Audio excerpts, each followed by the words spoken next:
Hi strong friends. In this video, we are going to show you simple exercises to get you warmed up in your spine posterior chain. You can use this for deadlift, bench, or anything that might require your back. Enjoy.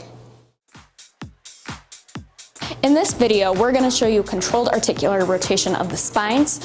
So you're going to cross your arms and then start rounding your spine over, really reaching for more range of motion. From there, you're going to rotate your chest to the side. Rotating, rotating, rotating. With here, make sure it's not a lean. You're actually rotating the spine. From there, you'll start leaning and dropping back. Bringing your chest up towards the ceiling, making sure you're not arching the back. The hips are tucked under, but it's more of a chest lift.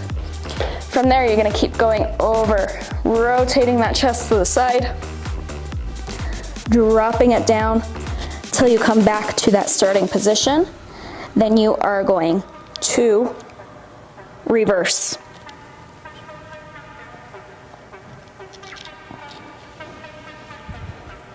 Let me do one from the side, just so you have the idea. I'll try to make it quick. So round, rotate your chest, lift towards the ceiling, rotate, and back to the center. Then you would reverse it. The prone press up is one of the most vital movements that we do for our low back because we're always seem to be sitting too much. So when in a face down, laying down position, hands are at chest height. Press to get as much of your torso off of the ground, getting as much extension into your low back, your spine, and repeat. There's not a lot of movements to this. You're trying to allow as much of your low lumbar spine to almost sag more than you would expect, getting that extension in that low spine. We generally get through at least 10, if not 15 of these really quick as a priming exercise for the low back.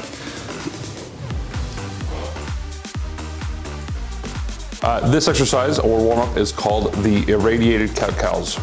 We've done cat-cows before where we're dropping through the spine, where we're bringing it back up.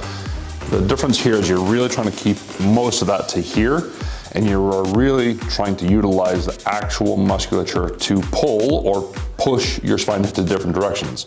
So if she's going into a rounded position, she is contracting all of the abdominal muscles, trying to tuck her pelvis towards her chest basically, and allowing all this to lengthen. We call it irradiated cat-cows. When she's going down into the sagging position, all of these muscles here, the lumbar spine, the paraspinals, are all contracting, and we're really, again, keeping most of that motion here. Now, why she's not talking is these are challenging, and you've got to put more attention into the tissue at hand that is contracting and relaxing. In this video, we are going to show you a lumbar locked rotation of the thoracic spine. So here, you are going to want to spread your legs as wide as comfortable to lock that lower spine as best you can into place.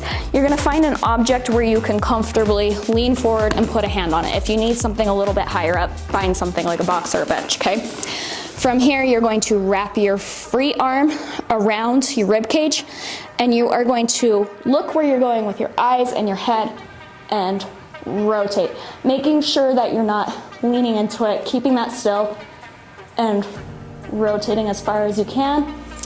If you have the mobility, you can add in an arm behind the back for a little bit more of a stretch, specifically in the shoulders, and then we'll do the other side. This exercise we call either a banded good morning or a Jefferson curl, meaning you're trying, in these you are trying to elicit as much opening of the spine in a flexion and extension position. We're trying to move segment by segment at a time, dropping down, get the thoracic spine to round, then the lumbar spine to round, go all the way down, and then unwind from the bottom to the next section of your spine, up, up, up, nice and tall. If you don't have a band, don't worry about it, just get used to utilizing each segment of your spine at a time.